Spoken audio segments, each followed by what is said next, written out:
I wanted to start with just to check in with those of you that are here tonight.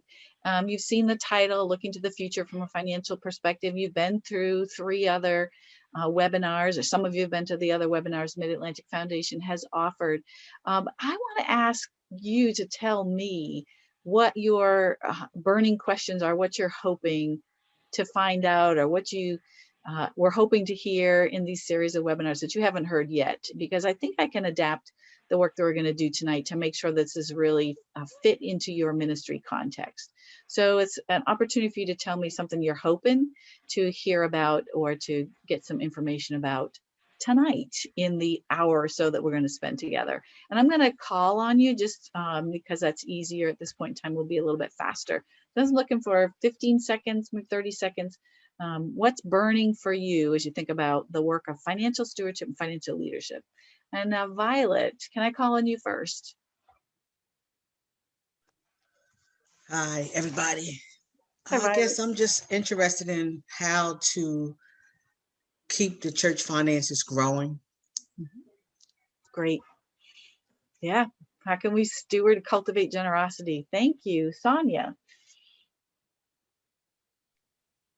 I'm multitasking.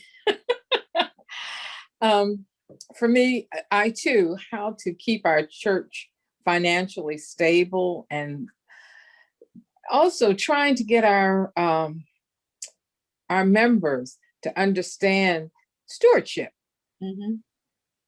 Good. And the value in it, and how important it is, and how it is a part of being the church. Nice. Yeah. Stewardship and discipleship, 2 sides of the same coin. Now, we've got some other people here that are not showing up and are nicely muted. I'm just going to call on you for 10 seconds and see if you can unmute and respond.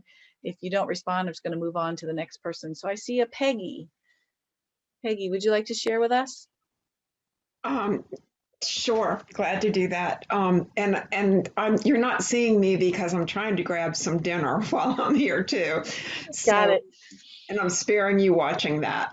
But I think I'm just trying to broaden my perspective a little bit about finding that balance between guiding a congregation in stewardship and where I need to look for funding for ministries, particularly in these times, for ministries that we might want to be expanding to and doing to serve the community. Great. Not just maintaining, but growing, even in this season. Beautiful. Karen, are you there, Karen? All right. I just figured out how to unmute. Never mind. Okay. Yeah. Good. I guess if you don't have people capable of giving big gifts, and there seems to be little interest in bequeathing money to the church. I mean, we have had some, but those people are older. Are people that we have currently are not in that position. Okay. So, and stewardship an awful lot of the time seems like if I'm there, I'll give, and if I'm not, I won't. Yep. Okay. Building consistency. Got it. Thank you, Karen. Brian.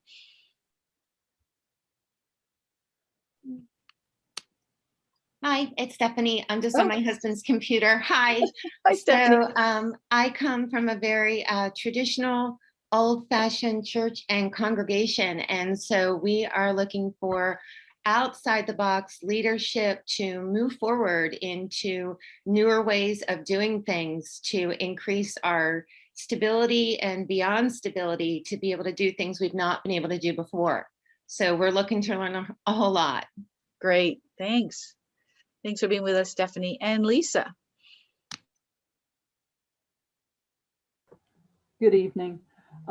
Much like everyone else said, it's just learning more about how to diversify, bringing in finances and just beyond just the Sunday giving, and being able to present the topic to the congregation as well to make them understand. All right. Thank you for that. Now I am going to share my screen. And hopefully you'll be able to see, I put together this PowerPoint presentation before I had all that input from you about what you are hoping to experience tonight. And you will see, I think you will experience some of this will align with what you're looking for. Now, I can't see any of you at the moment. So I've done something funky with my screens. Can you hear me? Somebody speak and let me know that you can hear me. I Yeah. can hear you. Yes, we can Wonderful. hear you. Wonderful, thank you. All right. So I'm going to roll through these probably pretty quickly and then ask you to speak up and pause me if you have a question. And then we will make the best use of the time that we have together tonight as possible. So let's see. You saw this slide already.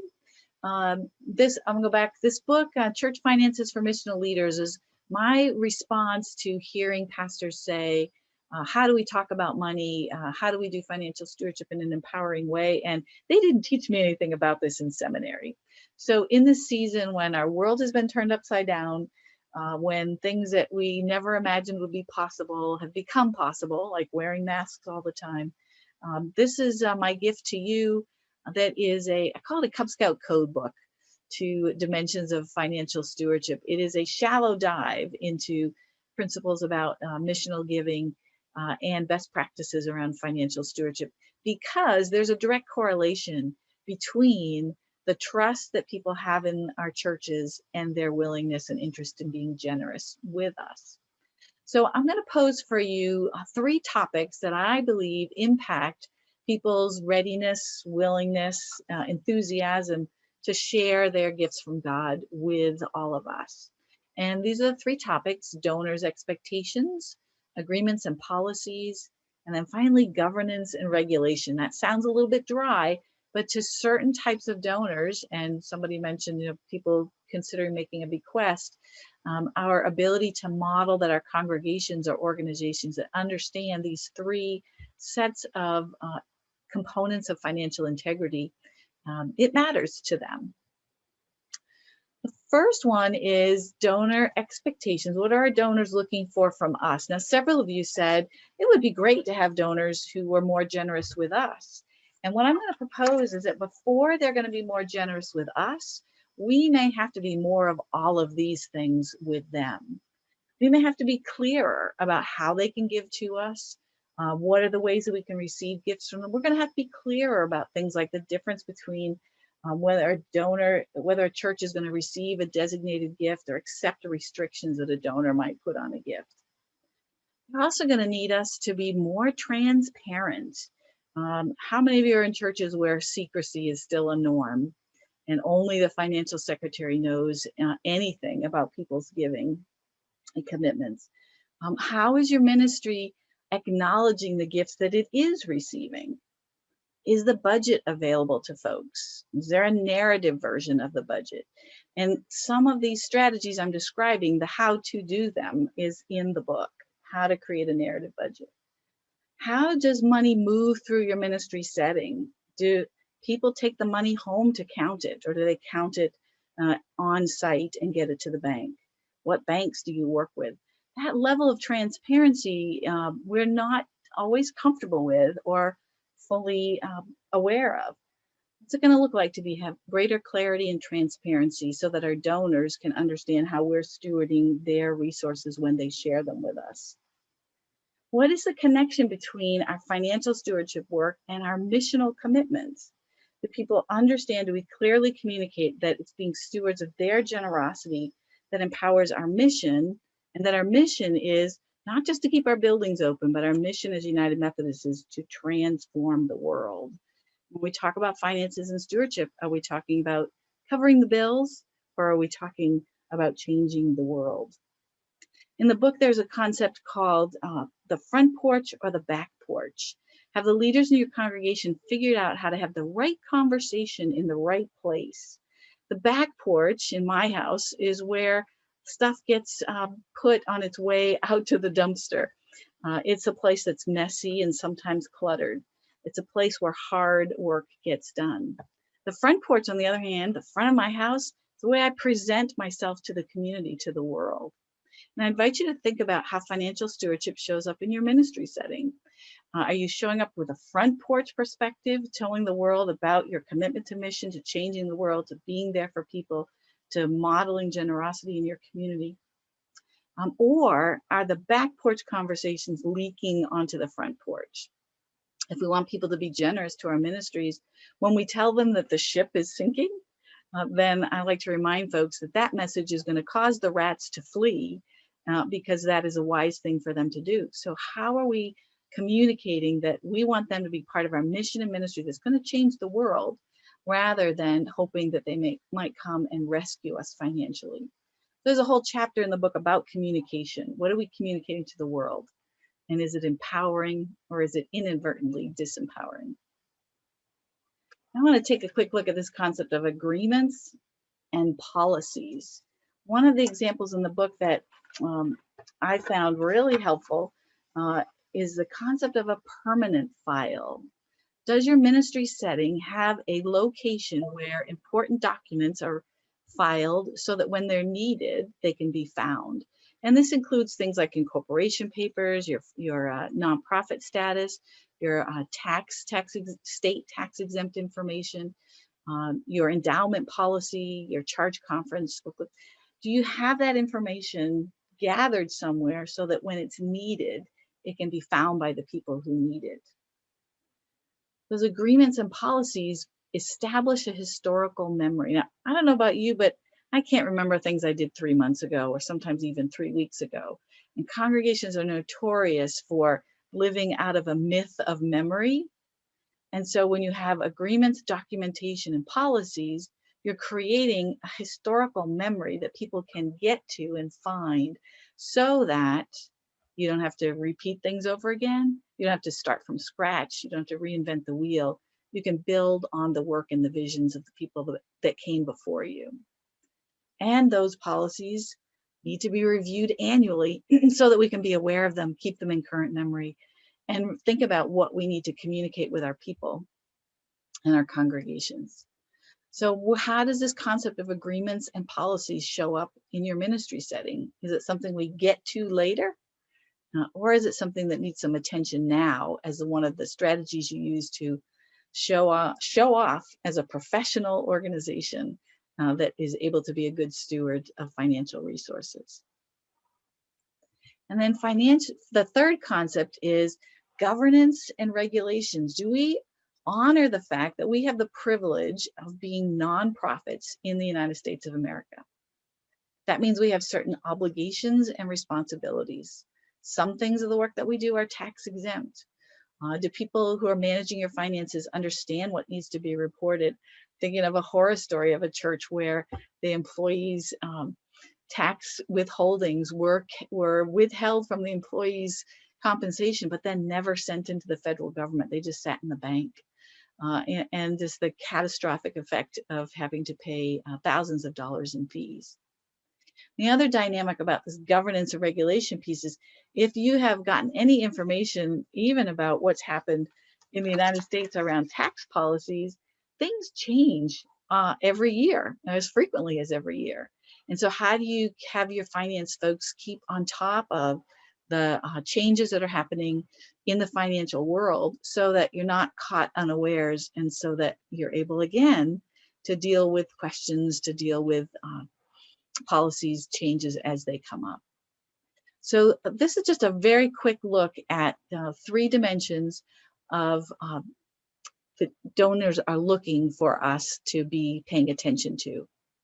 Now I want to look at this concept of mission and money, and how your ministry connects to mission and money. And 3 quick topics. We need to start talking, we need to open the spigots, and we need to share the impact of our ministry. Now I hope that many of you already know this, and this is just a moment to pause and think about what's working and what's preventing us from really thriving and being as successful and effective in ministry as possible. Talking about money, I'm going to stop sharing for a minute because I can't see you while I have this up. Okay. So this concept of talking about money, and this resonates all the way back to our personal childhoods, our stories, and our experiences having a relationship with financial resources. In the book, there are 3 sets of worksheets with conversation prompts. How do you get your people talking about their relationship with money? And I want to have you experience one of these exercises. So I'm going to invite you to think about your first job and what you learned from that experience. And I'm going to invite each person to share just briefly what your first job experience was and what you learned from that experience. And Stephanie, would you go first?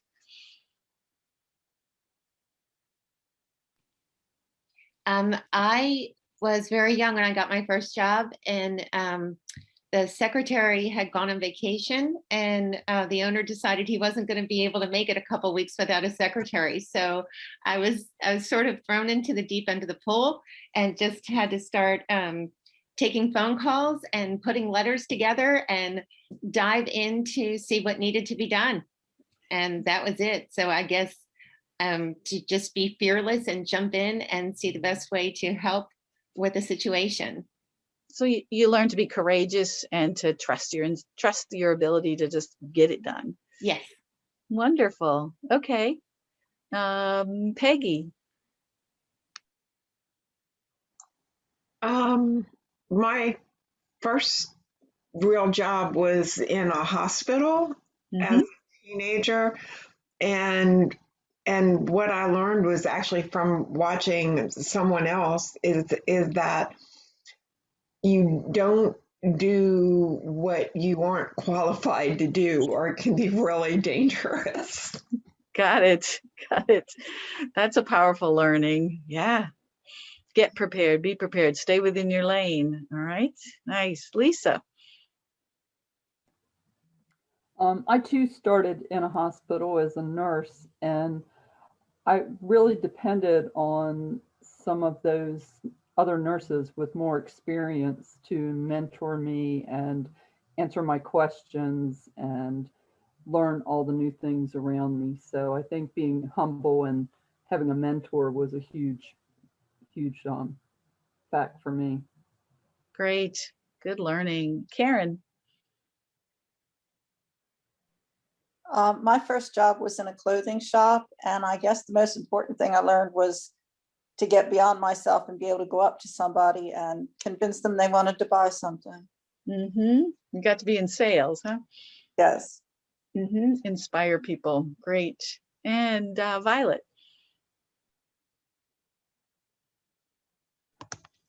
My first job was in computer processing, and one of the things I learned was that you have to really pay attention and work hard, and make sure that you don't make no mistakes, because financially it could hurt the customer that you was preparing their finances for. And so I just learned to pay attention and to work hard. Accuracy matters. Yeah. Thank you, Violet. Sonia. My first job was as a youth working in a factory. I knew I didn't want to do that, so I knew I had to educate myself. So education was my focus, and learning as much as I can and finding out what I really wanted to do. But I knew I didn't want to be in the factory. Sometimes the most important thing we learn is what we don't want to do, right? Yeah. Yep. Reverend Sai, are you still there? I wonder what her first job was. One of my first jobs was lifeguarding, and Jack and I have that in common. Frank, what about you? I was a busboy at a Holiday Inn restaurant, and I learned that the life was a lot like TV. So doing room service and things like that too, and cleaning up tables. So it was eye-opening to me. So yeah. So everybody is, it was challenging. So all these different experiences. Now, here's what I want you to think about, right? You probably just had more conversation about your relationship with money than you may have ever had in your lifetime, or that you may have ever even had with your spouse or your family. And you did it. You just had a comfortable, transparent, authentic sharing about something about your emotional, spiritual, financial relationship with money. So congratulations, you did it. I highly encourage you to write that question down and ask it next time you're at a finance committee meeting or a stewardship meeting or a church council meeting or an SPRC meeting. You're going to find out so much about people's history, values, and hopes for the future.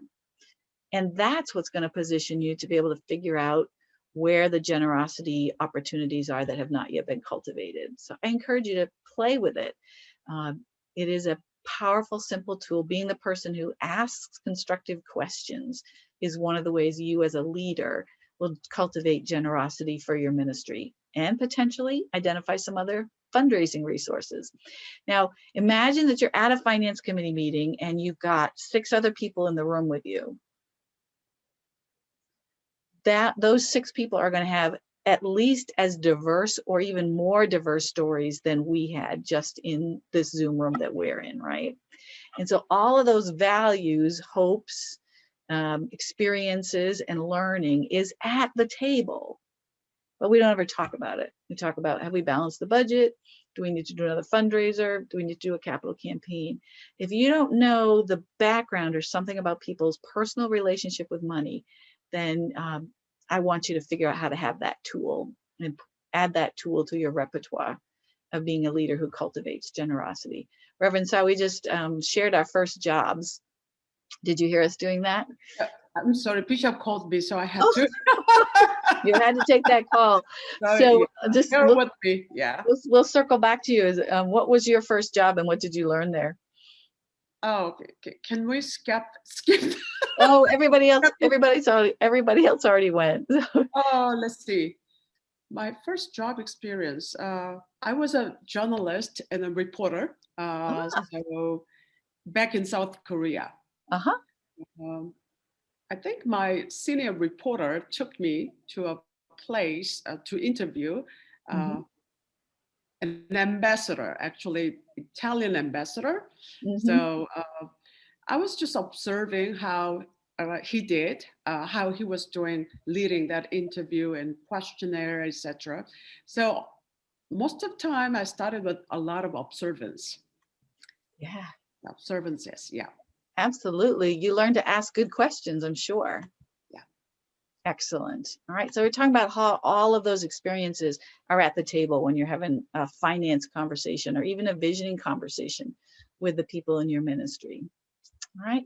Now there's somebody else who's joined us from Prospect UMC. If you know how to change your name, then we can say hi to you. I'm going to go back to share the screen because I want to show you. And the Mid-Atlantic Foundation is thinking about doing some promotion of this resource, Saving Grace, which is, it's a new Wesleyan-based personal finance resource. Frank knows this. There's a very high correlation between congregations that are able to grow their generosity and their financial resources and offering a personal financial stewardship experience. This is gentle, basic, low-key, gets the conversation started. Do you have a spending plan in your home? It's around personal finances, not congregational finances. And when we help the members of our congregation improve their personal finances, guess what? Their giving tends to increase. So this is a resource that's currently available. It's not terribly expensive, and the Mid-Atlantic Foundation is thinking about investing and helping to make it accessible to your churches. And then my bullets here are having the courage to begin, you just began, and then recognizing that all this work is about relationship. And you as pastors or church leaders are already in the business of relationship building. So this is in your sweet spot. You are already in the business of getting people to talk about their theology, their spiritual relationships with each other. So you're already in this business. Frank. I got a question. So this is really, so talking about personal finance, just to ask a question of the group here. I see Sterling joined us too. Great. I wonder how many churches have actually done this as an outreach. And Bonnie, do you know of churches that have done that? When would you suggest they do that? So this curriculum is a United Methodist Wesleyanized version of a program called Good Sense. And when that first came out 10 or 15 years ago, Foundations supported it across the country, and I know some churches offered it to the people who came to their food pantry. And they would have people, get them started with thinking about savings, responsible spending, avoiding debt, having a personal budget. And that became a really healthy gateway for church leaders to engage with people that they were serving through their food pantry ministry, but they didn't have a relationship with them. So yes, thank you for that prompt, Frank, because offering a basic financial skills experience to people in your community is a great outreach and can be a way for you to be in relationship with more people in your community. And the people that need this, they may not be your next generation of significant donors, but when somebody in the community hears that you're offering this and you're making a difference in the community, then you may cultivate a champion or an ally from an agency or from a company or a family. So it's letting people see that you're investing in the well-being of other people. That is, again, another way for you to cultivate other people's interest in being generous towards your ministry. Okay. Any other questions about that as a concept? You're in relationship. What would it look like to add teaching or giving people access to personal financial stewardship resources, again, as a generosity cultivating exercise? It aligns with what several of you said you were hoping for. Any other questions? All right, then I'm going to go on to the next slide. Hold on while I go back here to get my cursor to the right place. Just got a couple more slides here for you. The next principle is opening spigots. And let me explain what I mean by that. So in the book, I talk about this concept called multiple spigots theory. And I use the concept of a tub or a bucket. And you all know that if you have one spigot turned on, you can predict how long it's going to take you to fill that bucket. And you're probably aware of some of the literature nowadays talking about how churches are not going to be able to really experience sustainability if all of the only spigot that's open is the offering. And that's, again, been challenged with COVID. So what I'm posing is the possibility that you have the capacity to open up more spigots and to engage in more types of resource generating opportunities than you currently have. So I've got these prompting questions. What giving streams are you currently using? What are some new possibilities and who's working on them? Rather than thinking about them, who's actually exploring them? And what do you do when there's resistance to those possibilities? So there's a Baptist guy who wrote an article, George Bullard, called 12 Giving Streams. And they're listed in the book, but let me see if I can find that page and invite you just to consider all these different possibilities of generating resources for your ministry, especially because that's something that several of you said would be meaningful to you. Multiple spigots.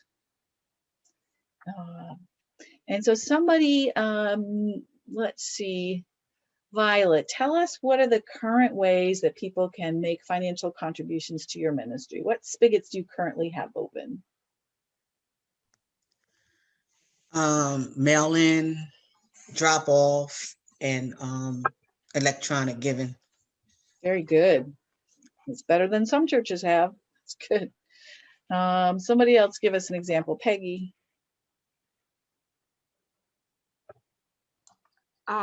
We're about the same. One thing that we did do, because our church and another church, at least one other church in our area that we knew of, when COVID started, had mail stolen, had checks stolen from the mailbox.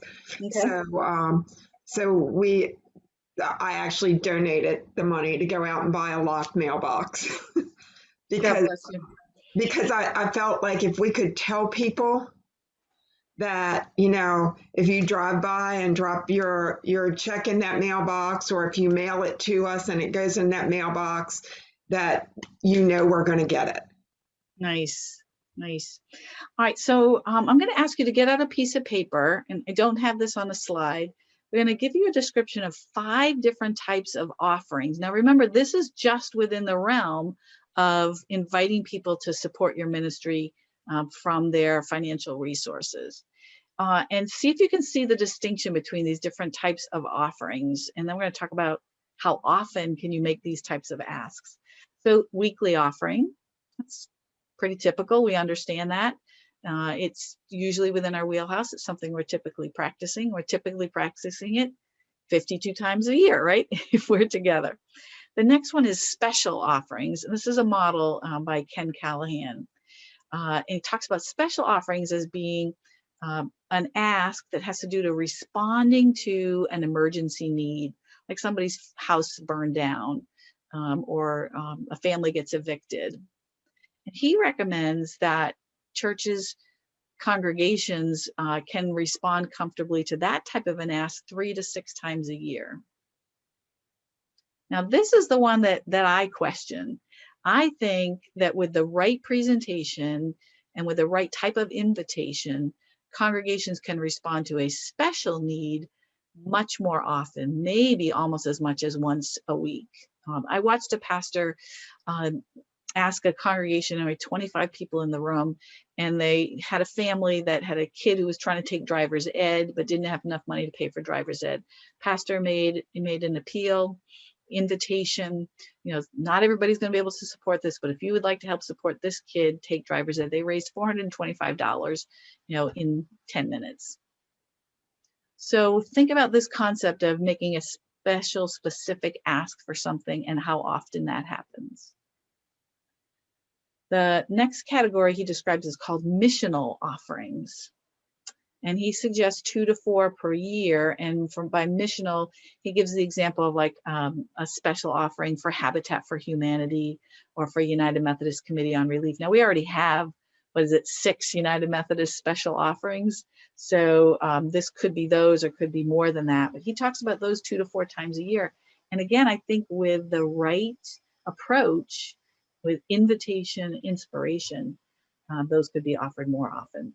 I think the special offering, which is the category I just talked about before, has more room for growth because it's about relationship and with people in your community, right? Somebody needs a bus ticket or a airline ticket to go see a sick relative. Those types of asks are going to resonate with certain people. The 4th category he talks about is community worship experiences. Now, community worship experiences, again, this is when we're able to be in person, but what in the world is a community worship experience? We don't do them very often, right? If you're, some churches have a bell choir that does an annual concert. Well, is that advertised to the community or just to the local church? I think we do a lousy job of letting the community know when we are doing something that might be of interest to them, right? I'm seeing some heads nodding. Missed opportunity, right?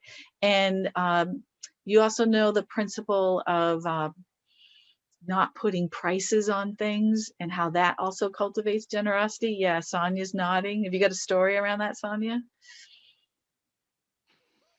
You're muted. They always say whatever you can give. Yeah. And the giving is higher than if you put a $2.25 price tag on it, right? It took me like 5 years to convince my own congregation, stop charging $1.75 for the kids and $2.25 for the adults at the Easter breakfast. Just put a basket out. And now people put in 5s, 10s, 20s, and they were sitting there making change with quarters. I mean, just your time is too valuable. So let people express their generosity in the manner that works for them, and the resources for your ministry will increase. All right, trust me, it works. So we're back to this community worship opportunities.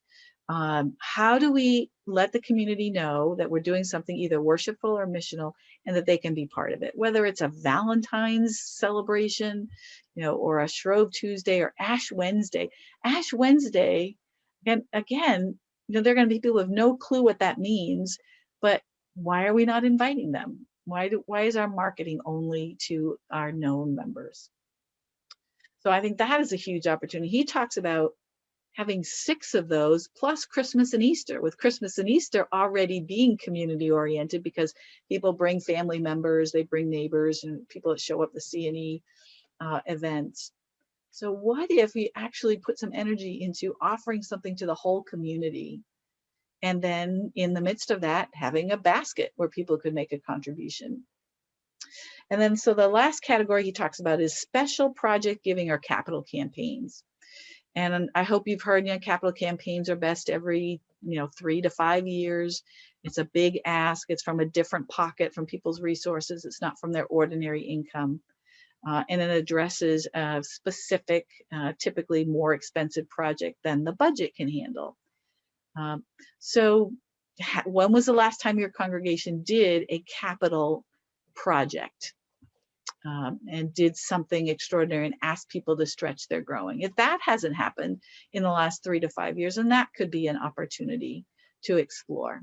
Right now, again, you have to contextualize all this stuff in your ministry setting, but what people have done in the past and what a possible next step might be.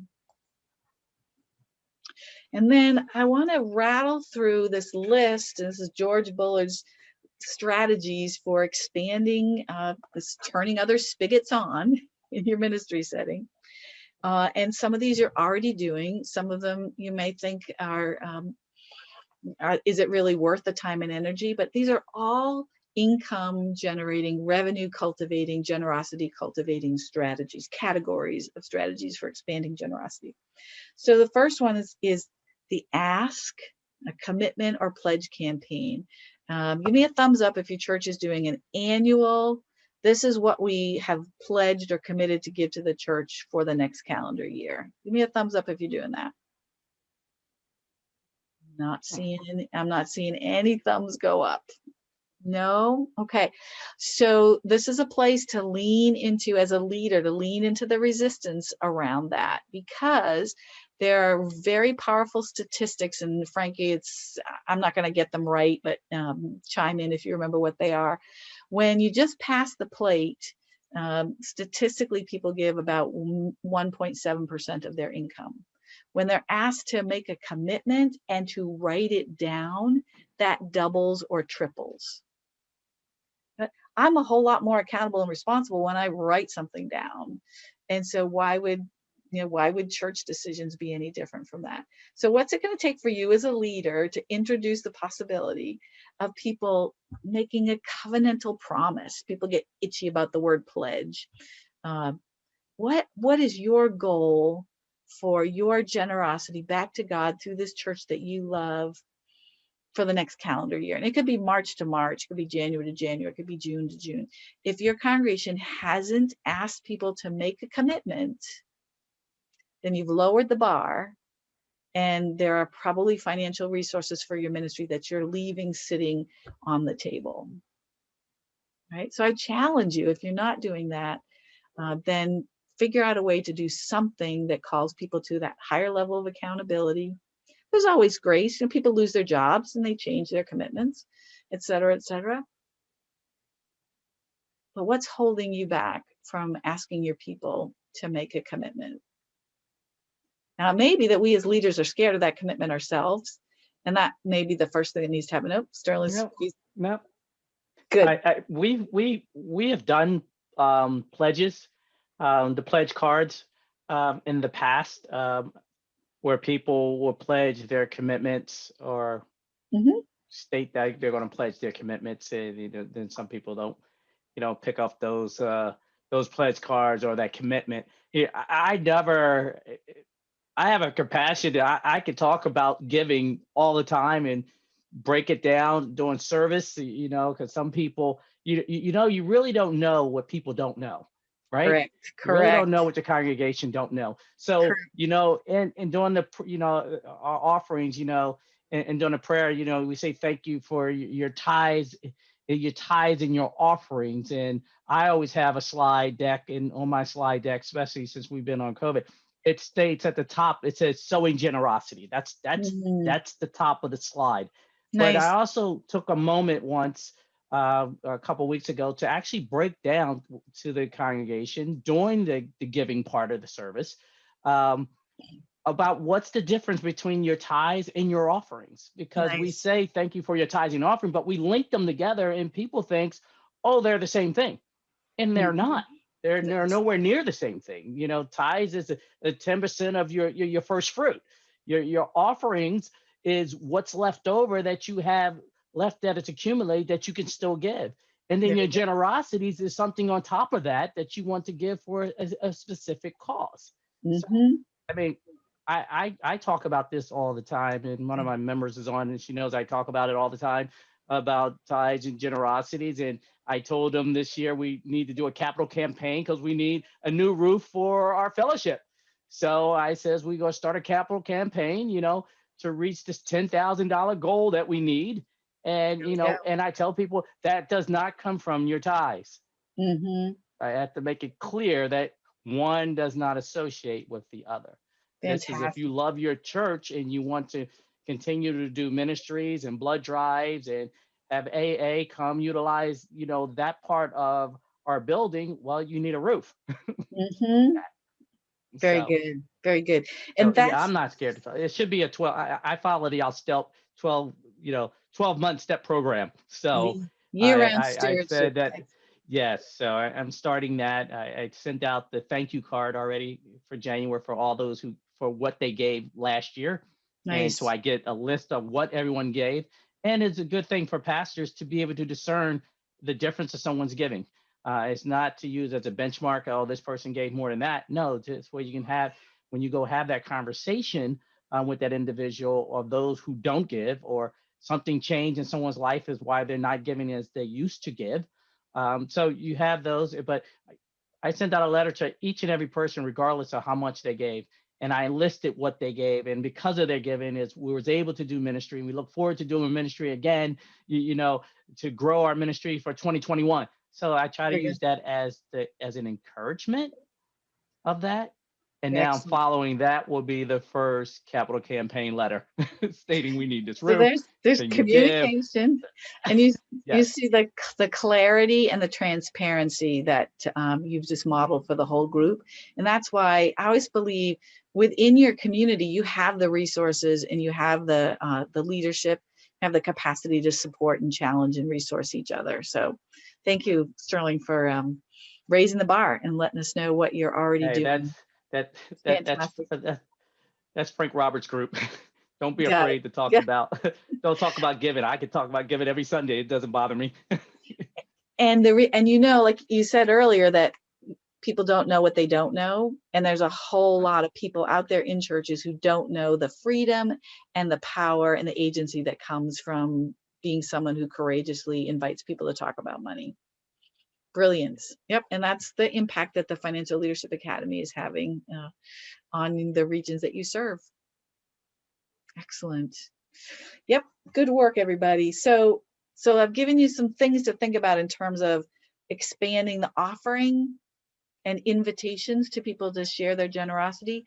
I do some work for our Justice for Our Neighbors organization up here in New England.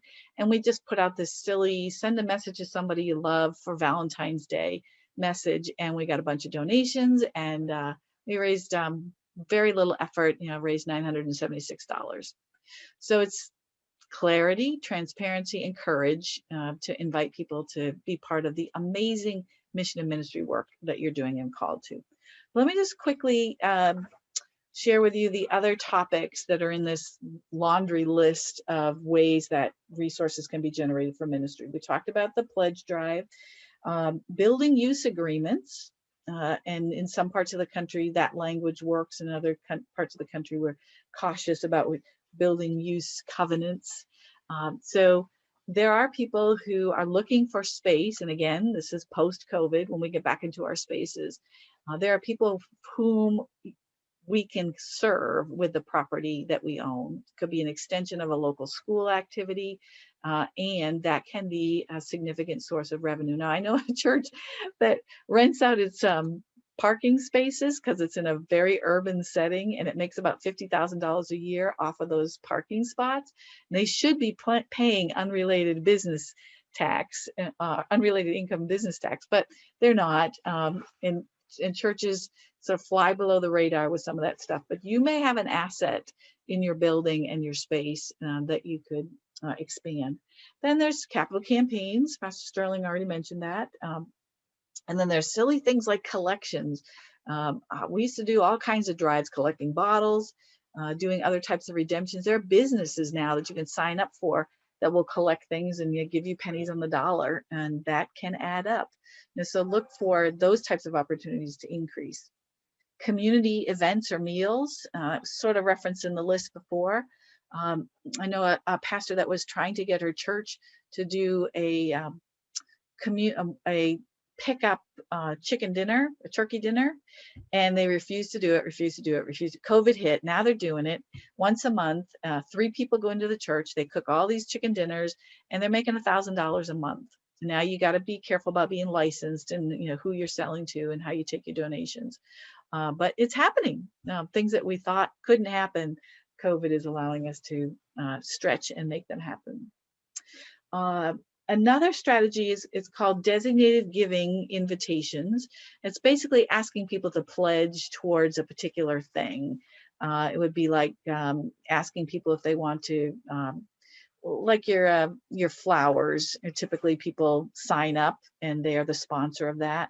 I did a project with a group. We raised about $4,000 in 3 months because people got to be the sponsors of the anthem, or the sponsors of the candles, or the sponsors of the communion elements. Again, silly strategy, but it's doable. There's no overhead. You just have to be creative and communicate, and then honor the people that have given those designated gifts.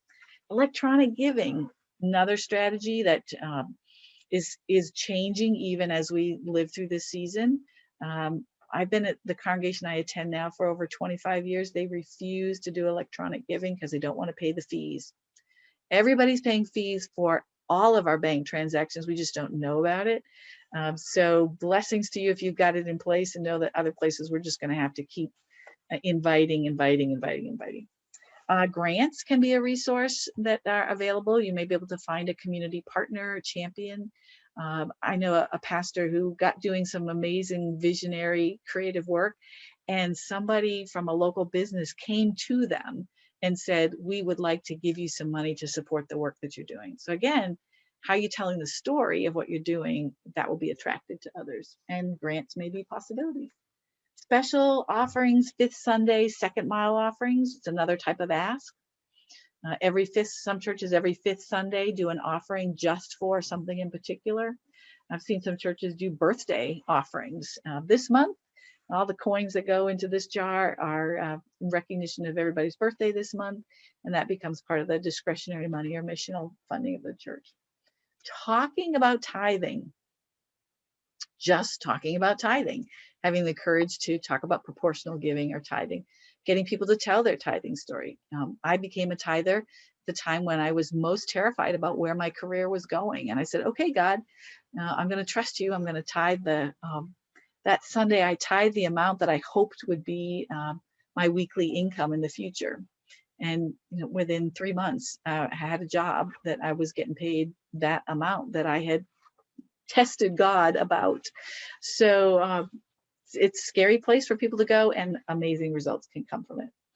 And then there's a section here about when our mission requires more resources, what else can we do? You can have additional campaigns, you can have additional offerings. The point is to stop assuming that we know other people's capacity and create very different sets of buckets, opportunities, and ways for people to be in partner with us through sharing their generosity. And I have one more slide. I'm going to circle back to this, see if any questions about this brainstorming we've just done about resources. I want to show you one more slide. This is the other missing ingredient in the effectiveness of our ability to cultivate generosity in others. And it is simply this concept Share the impact that you are having. Now, this flies in the face of, don't hide your light under a bushel, and do your good deeds in secret. So there's biblical wisdom that makes us wonder whether this is a faithful thing to do. But I think that most congregations are way underselling the impact that they're having on their community with the people in their membership. And this is just a picture that's a prompt of simple things, recognizing that our call as United Methodists is to transform the world. And we're not talking about transforming the world. We're talking about whether or not we've got enough money to pay the electricity bill. So be aware that the words that we say land for people, have an impact on people. And we may be inadvertently disempowering generosity. Getting back to that front porch, back porch thing. The world needs to hear our front porch, beautiful story about our vision and our hopes for our expectations of the future. So I want to pause now and see if anybody can give me an example of an impact story. Do it in 2 sentences or less. Something that you are doing right now that is having an impact on your community, or maybe having an impact on your community, and get you to practice, declare something that is impactful about how you're being church, even in this season.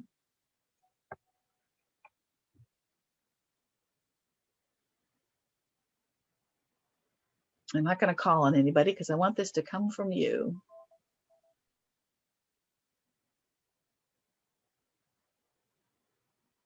Go ahead, unmute and tell us. May have to think about it, but I'm sure there's something. So this is for our greater community. Our church is probably close to 15 miles from Washington, D.C.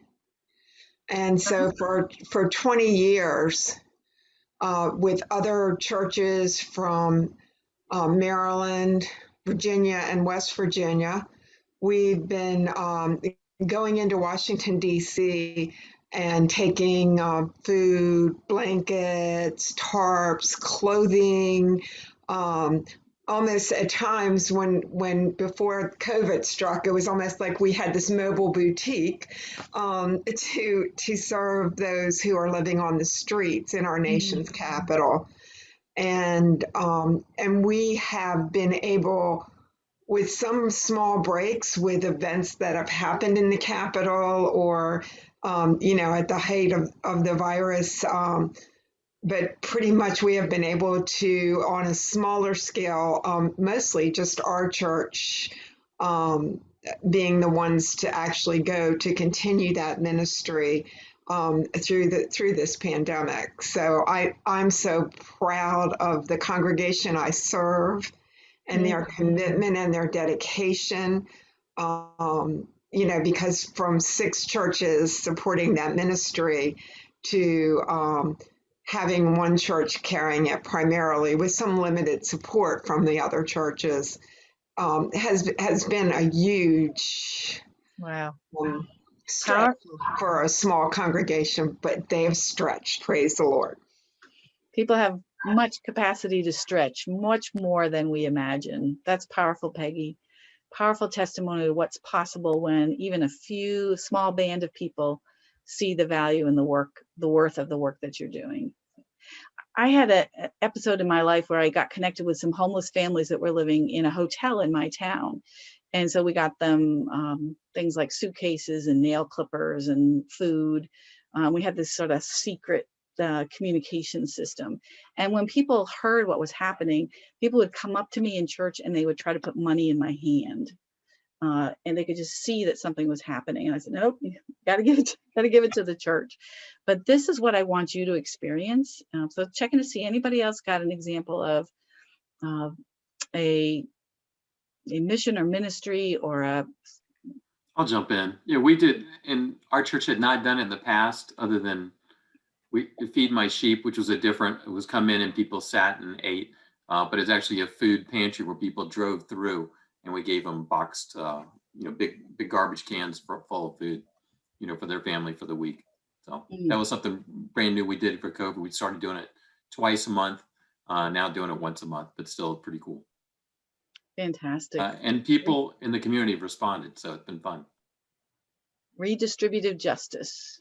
Absolutely. That's what we're called to. Sonia. We too do the food pantry, and we give out. But the really, for me, thing that, we were talking about how our church got vandalized. But because I volunteer at the blood bank and they know what church I belong to, and also in my neighborhood, there has been such an outpouring from the community. So, that is really something great. Beautiful.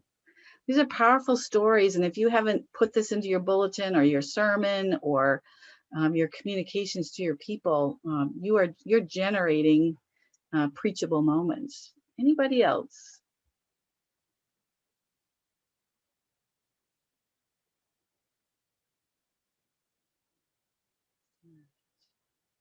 Well, I hope that what you've heard others share gives you a glimmer of hope and inspiration for what's possible.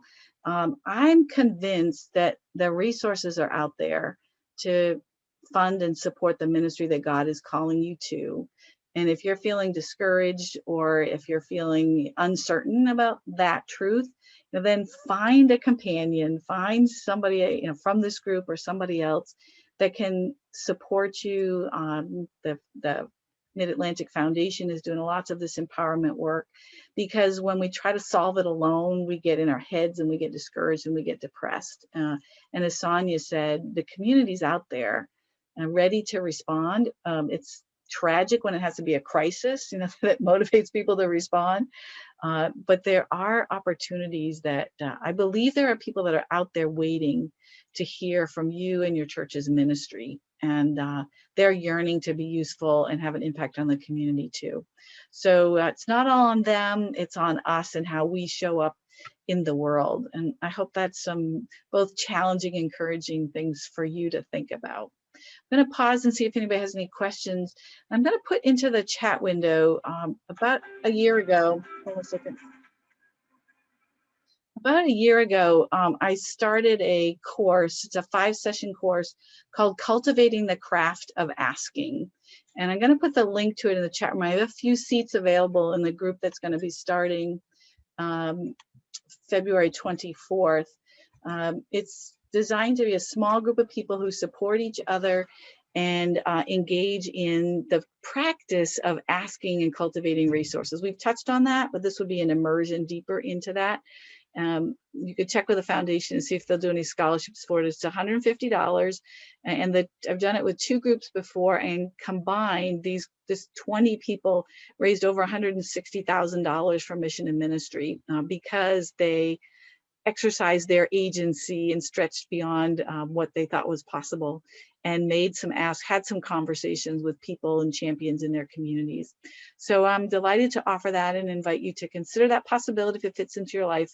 If those dates don't work, then I will probably be offering it again at another time this year. So any follow-up as we wrap up? I want this to feel like it's been a meaningful use of your time. Any questions about anything that I've posed for you so far? And again, this is a quick dive into some stuff that you probably already know, affirmations, and then hopefully some prompts to think in some different ways about the possibilities that exist for you in your ministry. Any questions? And if there aren't any questions, I'm going to call on each of you and ask for 2 or 3 words. What did you get out of this conversation, or what's an idea you want to write down? I call it a takeaway from the time that you've committed to being present with us. What are you taking away as an idea, a possibility, and hopefully not a question. If you have a question, I hope you'll ask it. Looking for your next steps, ideas and possibilities. And again, I'm just going to call on you in the order that you are on my screen, and then invite someone to send us off with a word of prayer. So Violet, you're first next to me on my screen. What I got was that there is, if you ask and present something that the congregation or even the community might be interested in, and if you form it in the right way, that money is available and help is available. Wow, it's a powerful mindset, Violet. Yep. So people will find you. Sonia. One word, innovation. Nice. Love it. Love it. And innovation means lots of experiments, not just one experience. It means lots of possibilities. Peggy.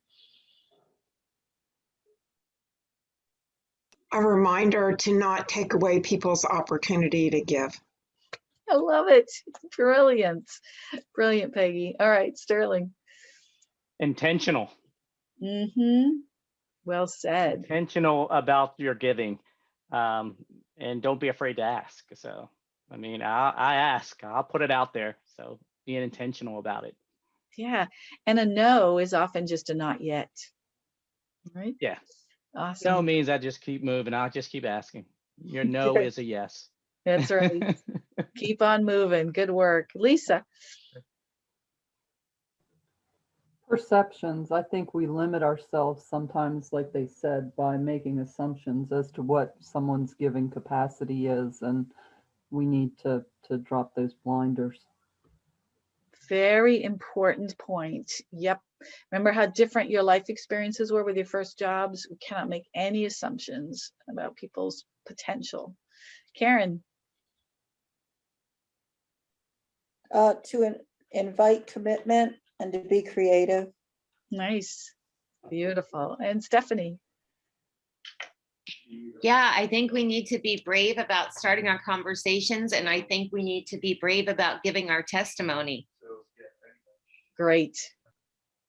That will work. That'll preach, and that will make a difference. And Reverend Sa, what about you? Takeaway for you.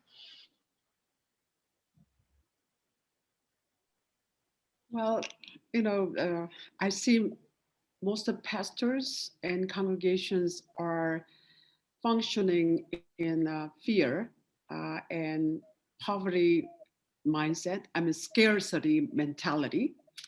So, but the reason why I wanted to have these kind of webinars is to wake ourselves up from unnecessary fear or assumptions, while educating ourselves and encouraging one another, listening to one another like this, and I was really impressed by the sharing.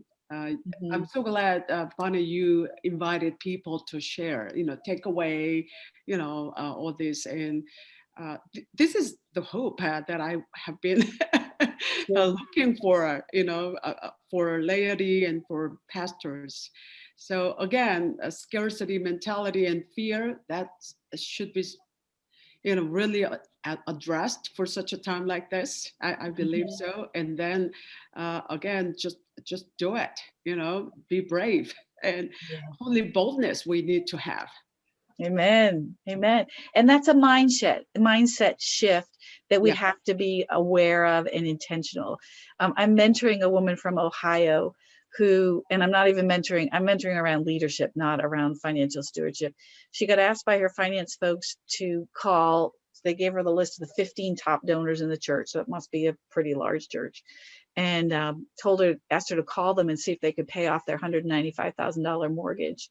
She didn't feel comfortable doing that, but she screwed up her courage. She called the first person, got a yes. Called the second person, got a yes. Called the third person, got a yes.